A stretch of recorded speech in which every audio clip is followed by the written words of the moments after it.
absolute pleasure to invite our dear friend Judy Morton. She is somebody who came to us at the Teachers of God Foundation about 2 or 3 years ago, I think. She took the 40-day program 2 or 3 or 4 times, and she just underwent a very dramatic transformation. And she started writing to me, and she just said, I want to help you. This program is amazing, and I'll work for you for free. And the world needs this message, and I'm here for you. And I was like, went to Bill, I said, look at this woman, like, wow. And so I called you back, and within a very short period of time, suddenly we had money to hire Judy. Judy was our first paid staff. She's now our program director at the Teachers of God Foundation. She lives in California. And it is my highest privilege to introduce you here, Judy Morton.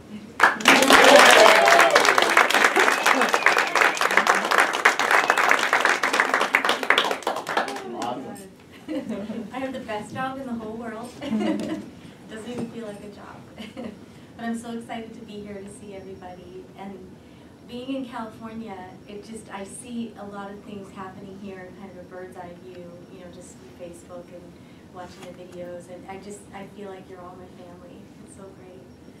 So I wanted to share a story, and it goes right along with the lesson, and also what Lisa was saying about you are the light of the world. And I don't like to go into stories because that's all the course, right? We don't want to go into stories, but I feel like sometimes it's necessary so that I can say where I've been to where I am now and show that transformation. And I want to talk specifically about my son Ryan. And Ryan is 17 years old, and he has the label of having Asperger's syndrome and having like an autoimmune disorder that's caused by strep.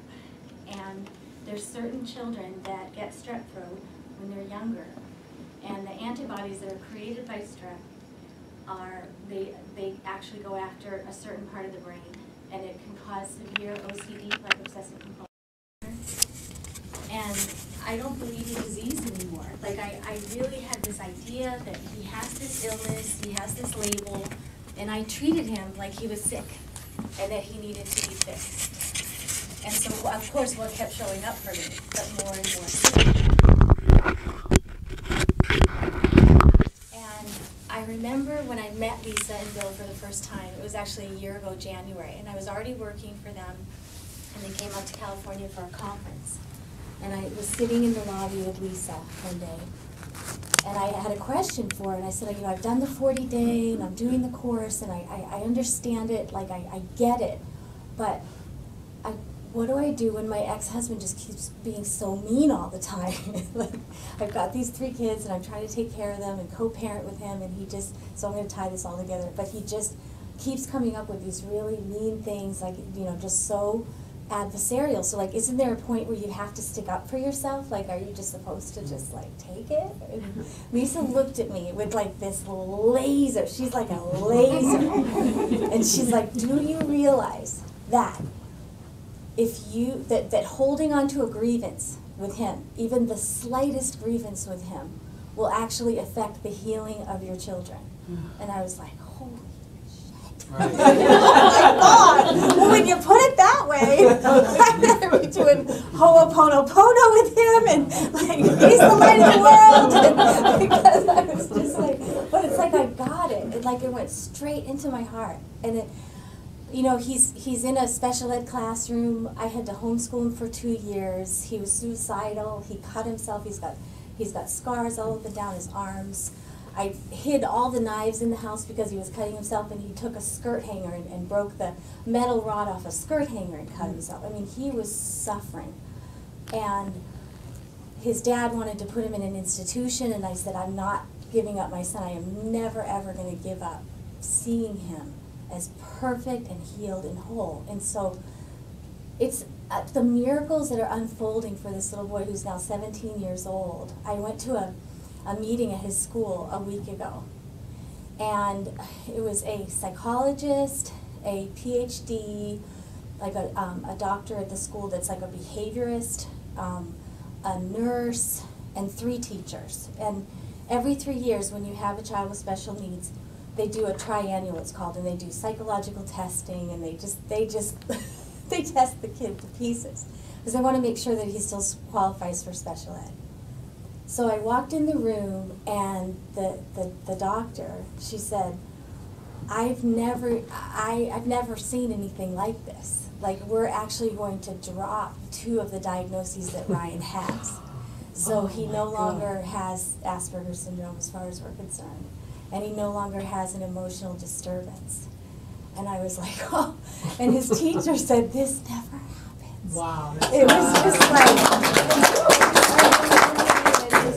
Linda Leland was at that same conference, and she and I really got into this whole idea, and it goes right along with the course of just envisioning and visualizing, you know, just perfection and love and healing. And I just remember after we met at that conference, I went to his high school at night in the pitch dark, and I trekked it out to the bleachers, which was a long way.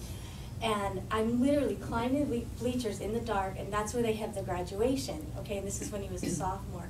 And down on the field, they put, you know, they put a big stage, and that's where the kids, you know, go get their diploma. And I just sat there. I could just see the dim light, you know, on the field, and I'm like, I see him there. I see him graduating. I see him with friends. I can see the smile on his face, and it's like something shifted in me where I no longer felt that he needs to be fixed. Like, he's perfect, exactly the way he is. And all of that is manifest. It's like showing up, like in the physical. It's like it just took some time for the body to catch up with the mind. And I used to think, well, I can't do this because it's not me, it's him. How can I, if he's feeling all these things and experiencing all these things, he's going out and walking around the neighborhood every day, he's walking the dog.